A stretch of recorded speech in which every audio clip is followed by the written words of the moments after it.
In this video, we're going to look at a couple of examples graphing rational functions. So you'll see I've already got the functions laid out here, along with sort of the steps that we're going to take in graphing.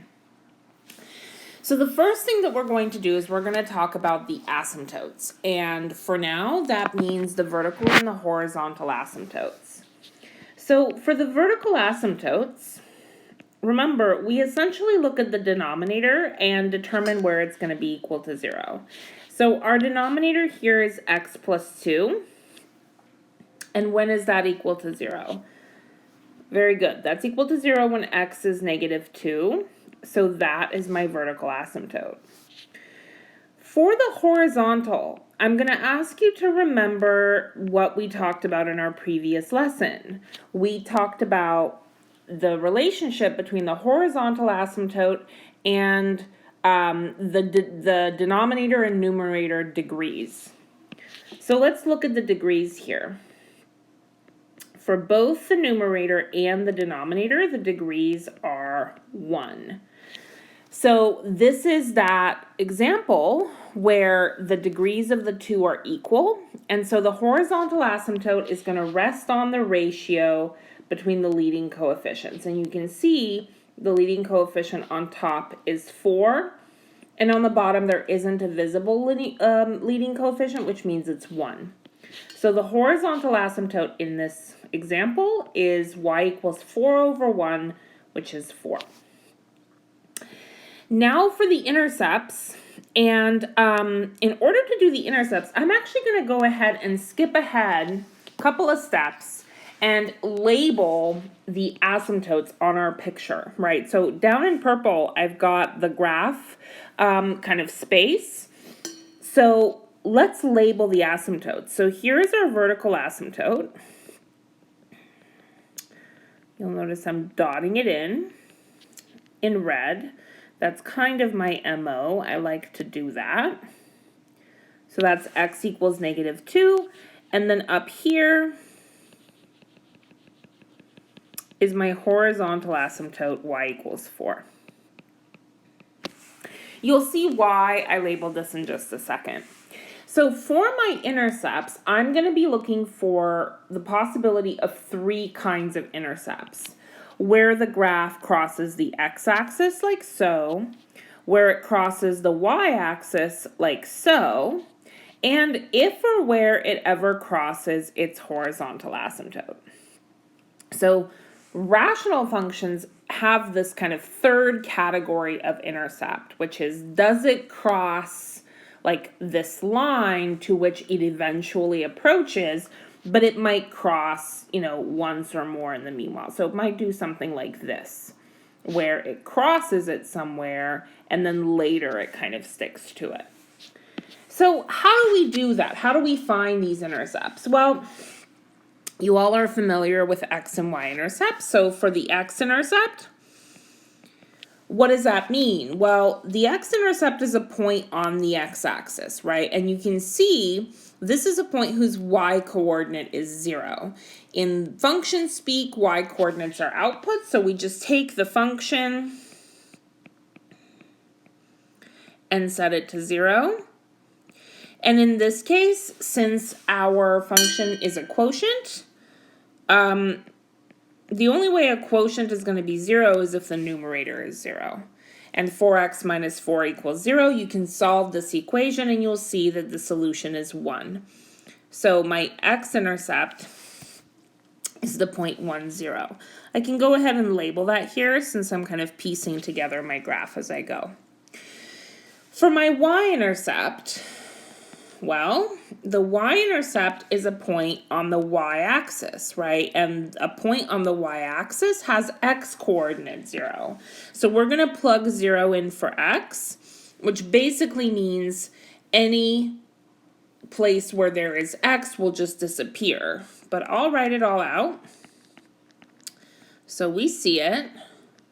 Sure enough, all that's left on top is the constant, which is negative 4. All that's left on the bottom is the constant, which is positive 2, which means that my y-intercept happens at the point 0, negative 2. And that's this point here.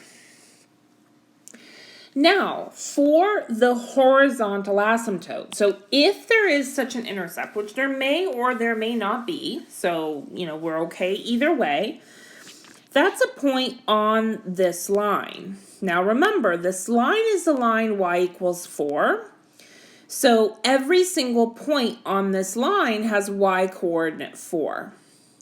So in some sense, this is similar to what we did with the x-intercept, where we said that the y coordinate had to be 0. So you set the whole thing to 0 and solve. Except in this case, the y coordinate has to be 4. So you set the whole thing to 4 and try to solve. So I'm going to call this the horizontal asymptote intercept. We're going to set the whole thing to 4. And then we're going to solve this equation. So I hope that you remember back from probably the first week of class when we were solving rational equations, what we're going to do here is we're going to multiply both sides by the denominator x plus 2. So I can even write that here. It'll look a little bit claustrophobic, but we can manage it. Multiplying the left by x plus 2 and multiplying the right by x plus 2. What we see is on the left-hand side, the x plus 2's just reduce, leaving me with just 4x minus 4. And on the right, the 4 distributes through, so I have 4x plus 8. So what you're asking here now is, for what value of x is 4x minus 4 going to be the same as 4x plus 8? Well, notice, right, no matter what x is, 4x is equal to itself. So you're really asking, if you start with the same thing, but you subtract 4 in one case and add 8 in the other, are you ever going to get the same answer? And the answer there is no. This particular equation has no solutions, which means that there is no horizontal asymptote intercept. I specifically picked the second example to have a horizontal asymptote intercept, so you'll get a chance to see how that plays out. And I will give you some practice problems this week where you definitely have some of those as well. But the point is, sometimes we are going to see the function cross its horizontal asymptote and sometimes we're not. Last piece before we finish with the graph, the sign chart. So sign charts by now should be really, really solid. You're going to identify your critical numbers, pick a test point, and go from there. But I'm just going to point out to you that in our process, we've already found the critical numbers. You've got your vertical asymptote, that's one of your critical numbers, and you have your x-intercept. That's always where your critical numbers come from, x-intercepts and vertical asymptotes. In this case, we have two such numbers. -2 is our vertical asymptote, and 1 is our x-intercept. Let's test 0. And the reason I said let's test 0 is, well, A, it's not a critical number, but B, we've already tested it. We've already done that work, and we already see that at 0, this function is negative. So we have a minus sign here, no non-negative factors, so the sign just flip-flops. So there's my sign chart. What this means is that in the regions of the sign chart where the function is positive, the graph is going to be above the x-axis. And in the part of the graph where the function is negative, the graph is going to be below the x-axis. All right, off we go. So, to the left of -2, the graph has to be above the x-axis. All right, so that's here. That's like this section here. But look, I also have to obey the asymptotes. You've heard me say this before, that the asymptotes play a really integral part in the shape of the graph. I know that I never cross my horizontal asymptote, and I also know that if I have a vertical asymptote, there has to be that kind of surge upwards or downwards next to it. Combine that with the fact that the function has to be above the x-axis everywhere to the left of -2, and you know that the graph has to look something like this. You know that it can't be down here, because then it would have to go negative to obey the vertical asymptote. And you know that it can't do something like this, because to do that, it would have to cross the horizontal asymptote somewhere. So this shape is the only shape it can possibly take on. Notice I didn't plot a single point. I'm just basing this off what the shape has to look like. Now, between -2 and 1, the graph is entirely below the x-axis. So again, the asymptotes define my shape. So I have to have this kind of behavior close to the vertical asymptote. And then I also have to, I've got to, obey my, my intercepts. So that's what the behavior is to the between -2 and 1. And then last but not least, everywhere after 1, the function is above the x-axis. The function is positive, so its graph is above the x-axis. So it looks something like this. Now, you might do a slightly better job in terms of kind of the symmetry here. There should be a little bit of symmetry between the two lobes, but it's good enough, okay? Let me very quickly reiterate. We start with the asymptotes, then we talk about the intercepts, then the sign chart, and lastly, we put all of the information from these first 3 sections together to compile the graph. Okay, let's move on to the second one. So the second, we have this function, 3x plus 6 over x squared plus 2x minus 8. And what you'll often hear me say is, if it's possible to factor stuff, factor it. You'll notice on top you can factor the 3 out, and on the bottom, x squared plus 2x minus 8 factors into x plus 4 times x minus 2. Okay, so asymptotes. Vertical. Remember, for the vertical asymptotes, we look at where is the denominator equal to 0. And this happens at 2 places, -4 and 2. So you have 2 vertical asymptotes here. We'll actually plot them in a second. Now for horizontal. So again, I'm going to invoke that summary that we came up with at the very end of our last lesson, where we look at the degree of the numerator and the degree of the denominator. Well, the numerator here is 3x plus 6. That's a linear numerator, so the degree of the numerator is just 1. And the denominator here is x squared plus 2x minus 8, so the degree of the denominator is 2. Again, this might not be a bad time to flip back to that summary and watch it again, but you see that the degree of the denominator is larger, which means that the horizontal asymptote is the x-axis, y equals 0. So let's go ahead and plot these on our future graph. So -4, x equals -4 is here. Okay. X equals 2 is here. And then y equals 0, I mean, it's already labeled on our graph. It's the x-axis. If you'd like to draw a red line dotted down the x-axis, you can. I'm going to not do that simply because it's already labeled once. I don't want to overlabel and convolute my graph. So it's up to you, and I'll leave that decision to you. Now, one thing that's kind of cool is we see that the horizontal asymptote happens to be the x-axis. So when we talk about intercepts in our next step, we're talking about where the graph crosses the x-axis, the y-axis, and any horizontal asymptotes. Well, since the x-axis is our horizontal asymptote, we don't need to check it twice. Our x-intercepts are also the points where the graph crosses the x-axis, aka the horizontal asymptote.